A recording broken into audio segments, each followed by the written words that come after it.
안녕하세요. 코로나 바이러스 백신에 관해서 여러 가지 괴담들이 돌고 있죠. 그런 와중에 얼마 전에 놀라운 일이 있었어요. 미국 테네시주에 있는 병원에서 이 TV가 중계를 하고 있는 가운데 이 간호사가 백신을 맞고 실시간으로 이 현장에서 졸도를 하는 장면이 방송이 된 겁니다. 이 사람들이 엄청 불안했을 것 같아요. 이 영상을 보고 이 백신이 이렇게 위험할 수 있구나 하는 생각을 했을 것 같은데요. 이거는 한의원에서 있었던 사고입니다. 침을 맞고 있던 남자 환자가 갑자기 꼬꾸라지죠. 예, 실신을 한 겁니다.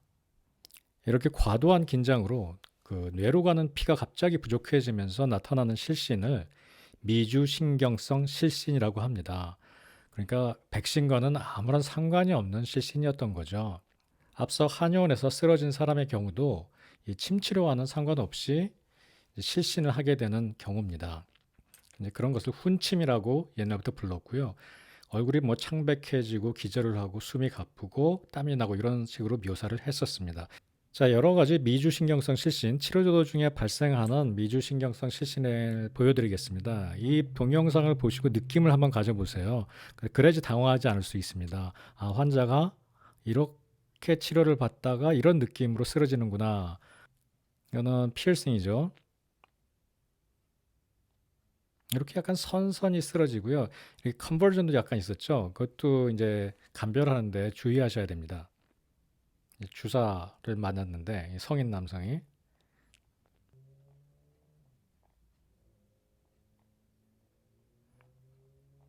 그러면 자기가 알아요. 어지러운데 어지러운데 하면서 그러다가 의식을 잃게 되는 거죠. 굉장히 건장한 남성이거든요. 근데 팔에다가 주사를 맞습니다.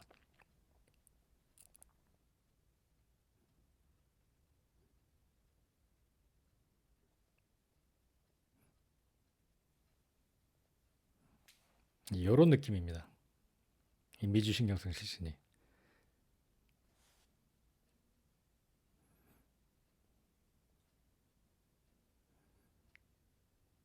침을 오래 놓으신 분들은 몇 번 경험해 보셨을 겁니다.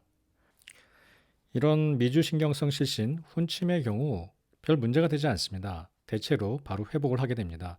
근데 중요한 거는 여기 보시면 시저랑 카디악 싱콥이 있는데요. 카디악 싱콥을 잘 감별하셔야 됩니다. 이거는 미주신경성 실신과는 달리 생명이 위험할 수 있는 아주 급박한 경우거든요. 이 카디악 싱콥과 이 바조베이걸 싱콥을 감별하는 것이 여러분들이 진료 현장에서 가장 중요하게 해야 될 일입니다. 여기 보시면 여기 트리거가 바조베이걸 싱컵은 있단 말이에요. 보통 긴장했다든지 너무나 예쁜 간호사 옆에 있다든지 테레비에 나온다든지. 근데 카디악 싱컵은 별로 없어요. 트리거가. 그 다음에 시작하는 것도 바조베이걸 싱컵은 이렇게 본인이 알아요. 프리싱컵이 있어요. 어지러지라는데 나 이상한데 이런 얘기를 하고요. 카디악은 갑자기 오게 됩니다. 그래서 온셋도 그레이저하고 천천히 발생하고 이 카디악은 갑작스럽게 발병하고요. 그다음에 여기 시저랑 좀 볼 거는 이제 컨버시브 절크가 있느냐. 이 바조베가 싱컵이 그게 없다라고 생각하시는 분들이 있는데요. 아까 그 태투하던 분이 이렇게 컨버전 하는 거 보셨죠? 그 바조베가 싱컵도 이 컨버전이 있을 수 있습니다. 셋 다 모두 있을 수 있으니까요. 이 시저만 컨버전 한다라는 생각하시면 안 됩니다. 또 눈여겨서 보셔야 되는 게 듀레이션인데요. 바조베가 싱컵은 굉장히 짧게 끝납니다. 바로 조금 있다 일어나게 되죠. 네, 뭐 카디악 싱크는 뭐 영원히 안 일어날 수도 있으니까요. 이걸 감별하는 게 너무나 중요해요. 트리거가 있느냐, 갑작스럽게 생겼느냐, 그다음에 전조 증상이 있었느냐, 그다음에 이 기간이 길어지지 않는지, 요거를 꼭 살펴보시기 바랍니다. 요게 이제 그 카디악 싱크의 예예요. 한국에서 지휘를 하다가 갑자기 이제 쓰러지게 되거든요. 어떻게 쓰러지는지 한번 보시죠. 갑자기 숨을 몰아쉬는 것 같더니 그대로 콜랩스합니다. 이제 주의해야 될 상황들이고요. 이것이 뭐 심장병이 있다든지, 그다음에 가족력이 있다든지, 바로 쓰러진다든지, 얼굴이 파랗게, 그리고 사지 경직 경련, 인컨티넌스가 있는 거는 이거는 이제 그 시저의 문제가 많고요. 그다음에 회복 후에도 디스오리엔테이션 같은 게 있는 경우가 주의를 요구해야 되고요. 분침에 관한 논문인데요.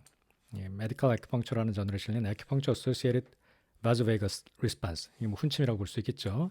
여기 치료 방법, 그러니까 훈침이 일어났을 때 어떻게 대처해야 되는지 이렇게 립코드라고 제안을 해놨습니다. 먼저 레코그나이즈하고 어세스를 하고 이제 포지션을 바로 잡고 뭐 가능하면 이제 머리를 낮게 하고 그다음에 환자랑 의사소통을 하고 그다음에 에큐펑처를 어디 놓는다. 뭐 여러 가지 그 테이블에 침자를 정리해 놨어요.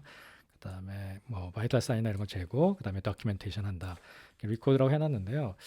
근데 이게 좀 웃기는 얘기고요. 이 에큐펑처를 할 시간도 없습니다. 그리고 에큐펑처를 하다가 이게 심장성 실신이거나 하면 여러분들이 큰 문제에 부딪힐 수도 있어요. 이게 미주신경성 실신이 확실하더라도 기다리는 것이 가장 좋은 선택이라고 생각되고요. 적극적인 개입이 마저 베가싱컵에는 필요하지 않습니다. 중요한 거는 10번을 강조도 지나치지 않습니다. 심장성 실신과의 감별, 그 다음에 기타 위험 징후, 바이탈 사인, 그리고 외상. 아까 그 환희원 케이스는 외상이 가장 중요했죠. 왜냐면 앉아 있다가 침을 맞았기 때문에. 그래서 앉아서 침 맞거나 서서 침 맞을 때는 그 옆에 스텝이 항상 있어야 되고 안전장치를 꼭 마련해 놓으셔야 됩니다. 자, 이 백신을 맞고 기절하는 영상은 실제 백신의 위험성과는 아무런 상관이 없습니다. 한의원에서 침을 맞고 기절하는 것과 마찬가지로 이 심리적인 긴장이 중요한 원인이고요. 미주신경성 실신이라고 합니다. 진료를 하시는 원장님들은 이런 훈침 상황이 생겼을 때 뭐 침 놓고 이런 것보다는 심장성 실신의 가능성이 있는지 꼭 감별하셔야 되고요. 또 기타 외상이나 이런 위험한 징후들이 없는지 철저하게 살피셔야 되겠습니다. 자, 즐거운 진료하십시오. 감사합니다.